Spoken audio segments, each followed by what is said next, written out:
kining pagsangyaw sa gingharian sa Dios na ani sa misteryo sa rosaryo nga bag-ong gipuno ni sa tuy gapuno aning ikaupat nga misteryohan si Saint John Paul II. Unsa toy asa ni nga misteryo sa kahayag pagsangyaw sa gingharian ikatulo. Wa pa man mo kay bawo man sad mo rosaryo tingali. So mao na siya. Unsa may mahitabo kung maghari ang Dios, ang Magnificat ni Mama Mary nga iya sang gikuha gikan sa awit ni Ana kadtong inahan man tingay litong Samson. Ang awit ni Maria nag-ingon nga kung moabot na ang Ginoo nato iyang ituboy ang mga mapaubsanon, iyang papahawaon sa ilang trono ang mga hari o mga bantugan, iyang pakanon ang mga gigutom, iyang papahawaon nga way dala ang mga mga dato niya. Tinuod ba na dili? Nahitabo ba na sa inyo rong kinabuhi o wala? Wag yapon mo klaro. Sa unang pagbasa karon gibutang diri nga si Jose nahimong gobernador sa Ehipto. Kaila mo kinsa ni si Jose nga gihisgutan sa unang pagbasa? Mao ni ang ika-11 nga anak ni Jacob. Si Jacob ginganlan na siya Israel. Nya doon na siya 12 ka mga anak. Ang ika-11 mao si Jacob. Nya si Jacob anak sa ikaduhang asawa ni si Jose anak sa ikaduhang asawa ni Jacob. Bali old age na si Jacob, nakapangasawa pa gyud og bata-bata, mao tong nakaanak ni Jose. O niya ang unang asawa ni Jacob na ay anak nga napo kabuok na Sina, kay pinangga man ni Jose si Jacob kay anak lagi sa iyang katigulangon.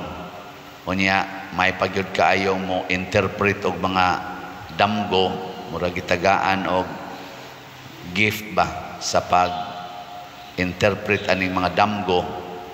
Nasuya ang napo. Yan sa may ilang gibuhat, ilang giplanuhan nga patyon si Jose. Nya sa dihang nakahigayon sila, ila na untang patyon, ila na lang gihog sa atabay aron adto mamatay nga di gid nila tuyoon nga sila gimuhono sa kinabuhi. Nya namay naagi nga mga negosyante padong sa Ehipto gikas naagis Kanaan, ilang gibaligya si Jose aron mahimong ulipon. O kon patyon man dito sa Ehipto, bahala ng Ginoo niya.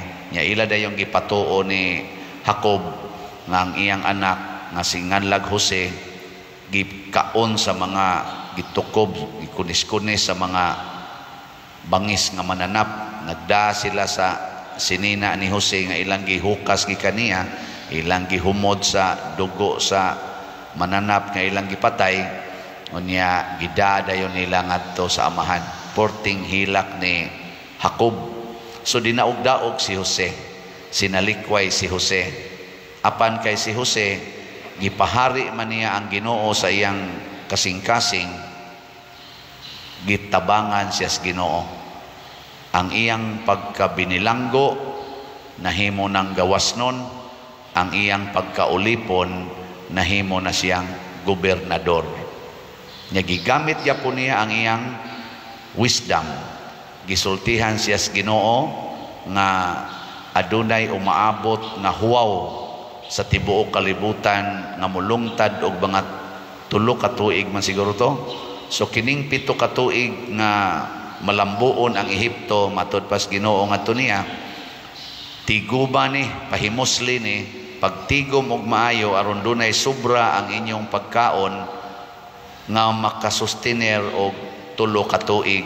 Inig abot na suwaw nga wa nay tanom nga mabuhi, magsige na lamog kaon. Mao nay prinsipyo sa hulmigas.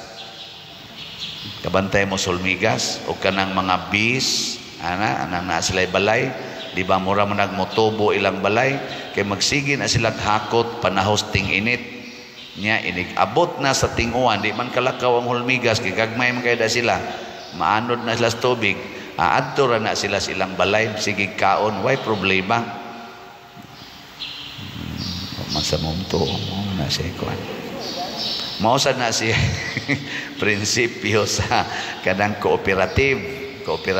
Ang kada member mubutang dito sa ilang kaning tampo, mubutang ato sa cooperative, o niya motubo ang cooperative, ug naay kauban nga medyo maglisod, naabutan og huwaw sa iyang kinabuhi, tagaan dayog suporta sa cooperative niya. Gamay ra kaayo ang interest niya. Sa iya pag yung interest, naapagid siya ay gitawag og rebate.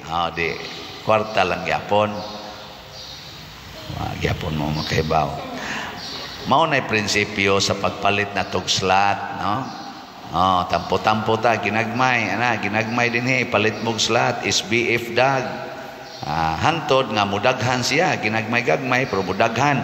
Makatukod na taog kumbinto.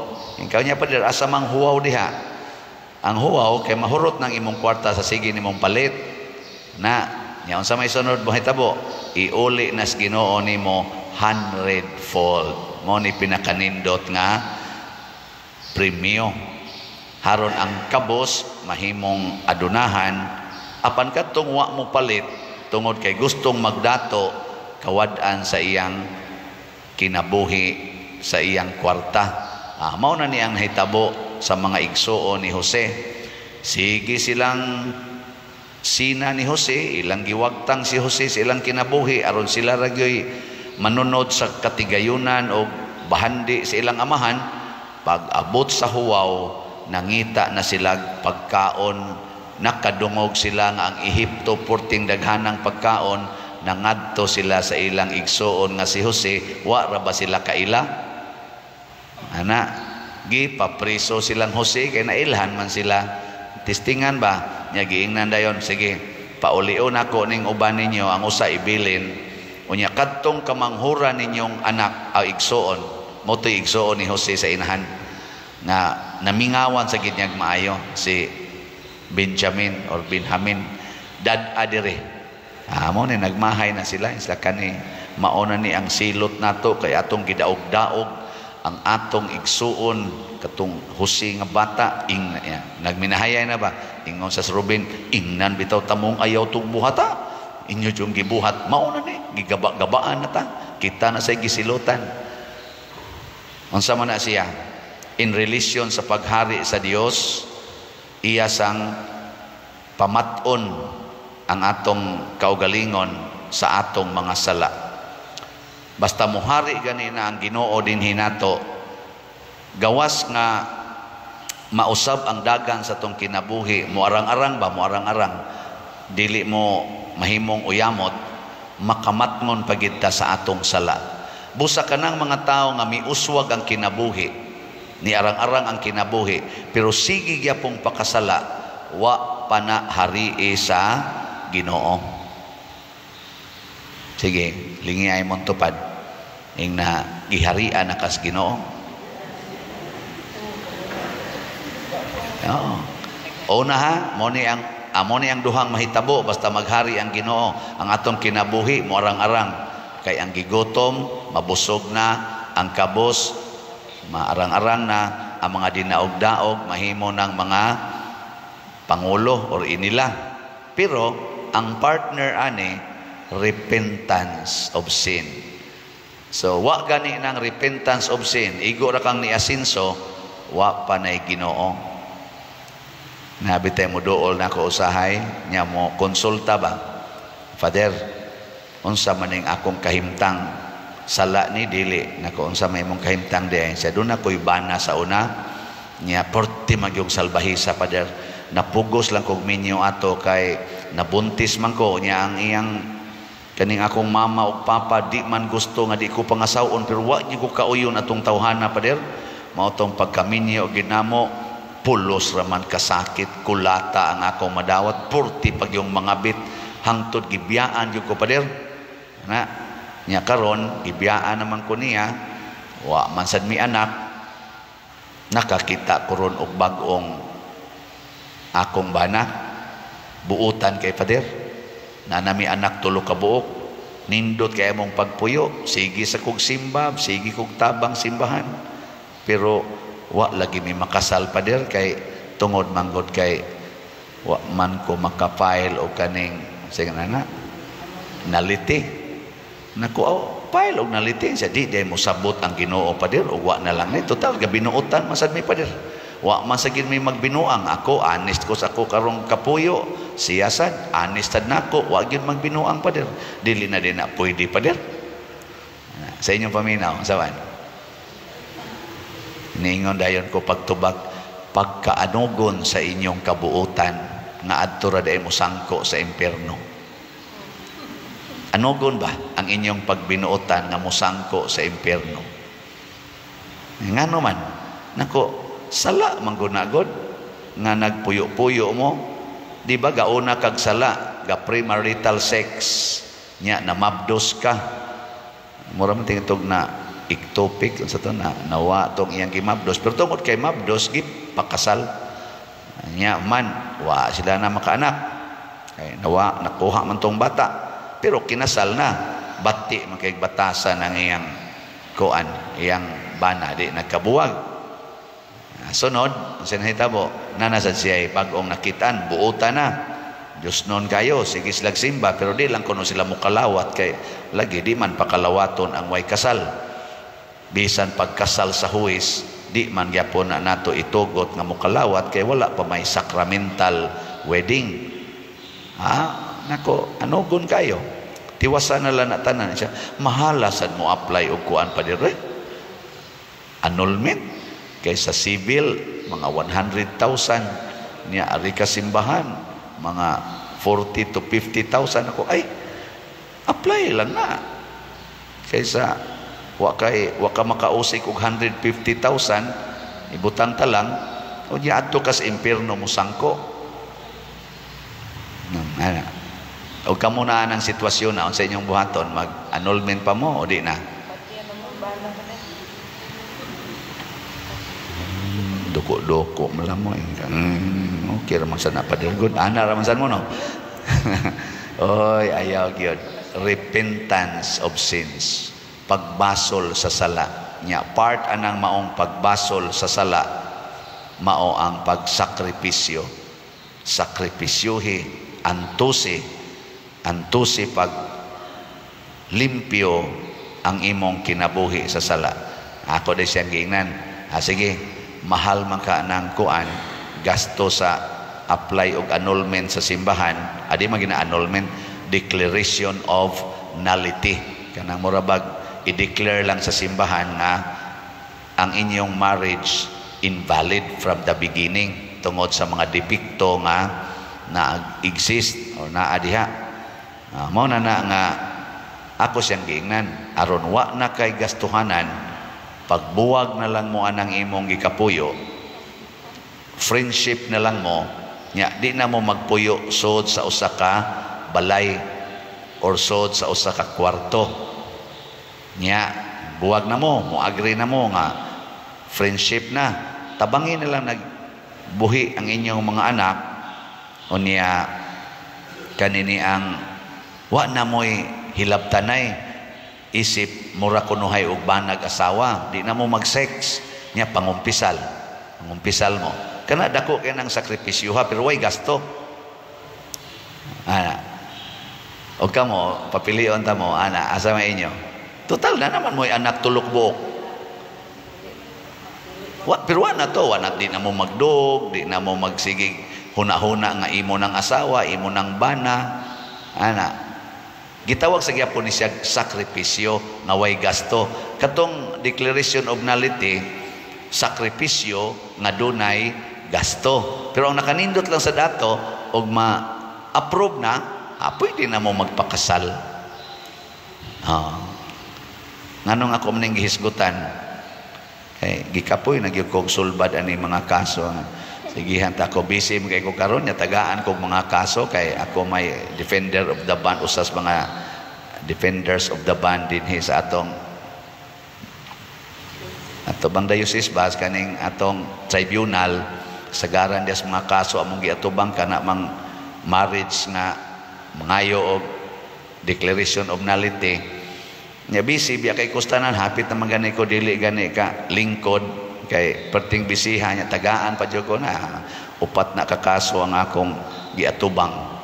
Mao na kay di wa man jud ko kahimo nya mura naman sa kog mauwaw dito sa atong diocese nga dugay makini mahuman pero perti naman sa jung kapuya gikas pagmata hangtod pagkatog. Ay bawo na biya gyud mo unsa din akong schedule din wa na magay koy day off. Dasukan pagyud ko anang kaso nya inigbasa na ko kanik yung mga tawhan nang tuka-tuka yung minyo kitay hasol-hasol niya magsigihan kog text padir asa naman tong kaso kay gadali lagi padir gadali nako gadali kita pay dali o nya may magasugo ko ani yang minyo dito ngano gyud klaruha nya karon hasol-hasolo nang pari wa man gay may magminyo magsige na mig sulbad anang kinabuhis minyo. So nga kung gihimo karong extra effort ako na lang sa ning ihalad sa mga buangon nga sorry sa term kana bang wa kayo klaruha ang ilang panagminyo ba nga ako na lang sa ning halad sa ninyo kay pare mangyud ko unsaon man sang nakanon lawyer man ko masag ko ni unta tuyo sa tinud-anay may rest in peace si anhing Archbishop Cardinal Vidal mao'y nagsulti nako nga pagkuha og canon law kay mao na specialize pag graduate na ko theology ba kay gakinahanglan tag additional canon lawyers perti ginapatong reklamo your eminence I don't like anang canon law bugo-bugo ba ako kapoy biya kay nanang sigig tuon nakukuan akong ganahan unta kaning moral theology ganahan medyo ko anang morality ana insya but we need canon lawyers don't we have many moral theologians you should specialize canon law mura ko kapas ag cross nga way butang-butang pero ako gitong gitiwas by obedience hangtod karon I love my work as canon lawyer ang trabaho lang ang problema lang gisudlan masad ko aning wasad nako tuyo nga porti sang daghana ang manginahanglan sa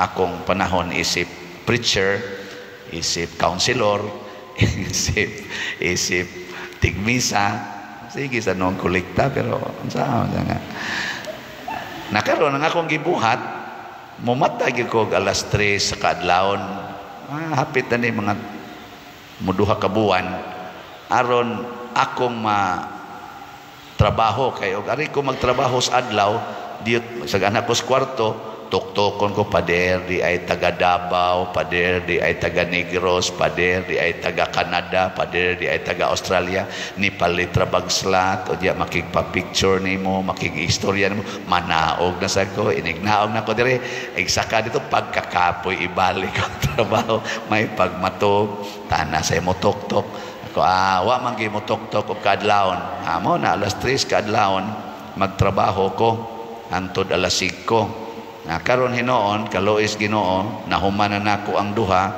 hapit na sad mahuman ang usa matulo na nakahuman basin pa malangit na sila ako lang ning gihisgutan ngano man kini manggong dili pag sakripisyo aron pagbuntog sa sala makapawagtang ni sa gingharian sa Dios ug unsa man ang gingharian sa Dios gingharian sa kalinaw kalipay kahiusa o kabalaan kinahanglan dili ta magsigig pangandoy aning kalinaw kalipay kauswagan pero why kabalaan sa kinabuhi kay nga naman sooner or later maghatag itag problema sa atong katilingban basta magsigig tag pakasala kung kamo magsigig pakasala maproblema gyung atong parokya kung ang pare magsig pakasala maproblema ang simbahan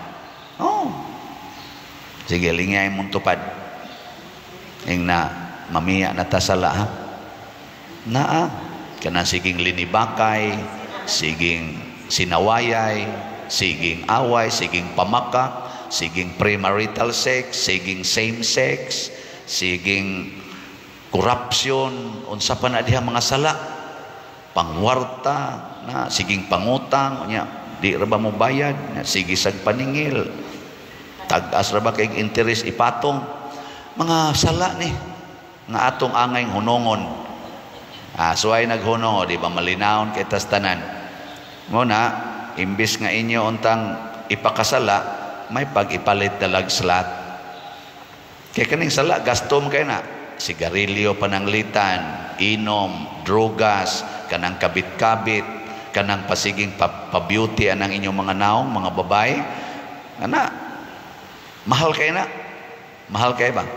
Kaon, ana, mahal kayo na sa tanan. Kanang addiction anang mga gadgets, siging palit og bagong gadgets, mahal kay nastanan.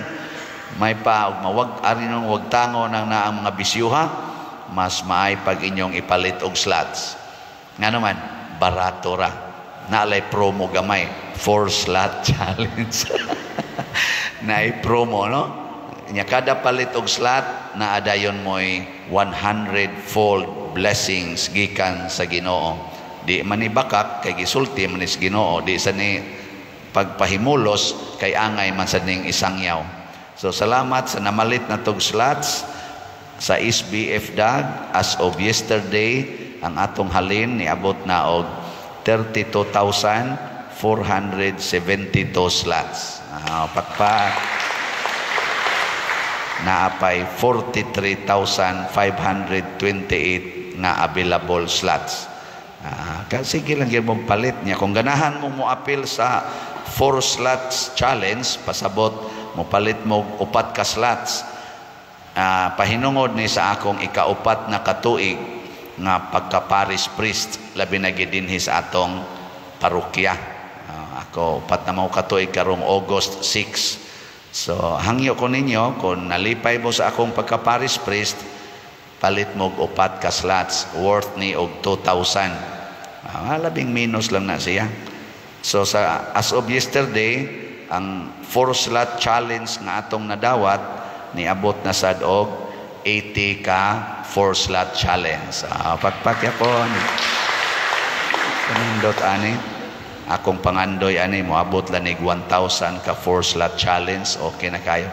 Kutob August 6. Kaabot ka ha? Murag gaduda kung di mo abot. Pero sige lang, basin pa dahil mo abot di ay ladakuha ka, no? Inyo rin ang pagbuot. Ang importante mga igsoon nga ang kinabuhi dili lang lunlon kauswagan financial o kaha academic o unsa diha honors, but above all repentance of our sins. Muna ang mga igsoon ni Jose ni abot gid sila sa pag-amgo sa ilang mga sala. Nya si Jose sad tungod kay wa man sad siya maglagot sa mga makasasala, ni uswag siya siyang kinabuhi nga wa say sala. Nagpabilin siyang balaan tungod kay miantos siya pag-ayo. Sama usab ni Hesus, nagantos pag-ayo aron pagbuntog sa sala. O kita sad nga iyang gipili sama sa mga apostoles, gitawag sadta sa pagsangyaw ni ining maong kamatuoran nga paharion nato ang Dios sa atong kinabuhi, kay mausab gyud munindot gyud ang atong kinabuhi, apan labaw tanan malimpyo ang atong kasing-kasing. Manindog ta kadtong gustong harian sa Dios.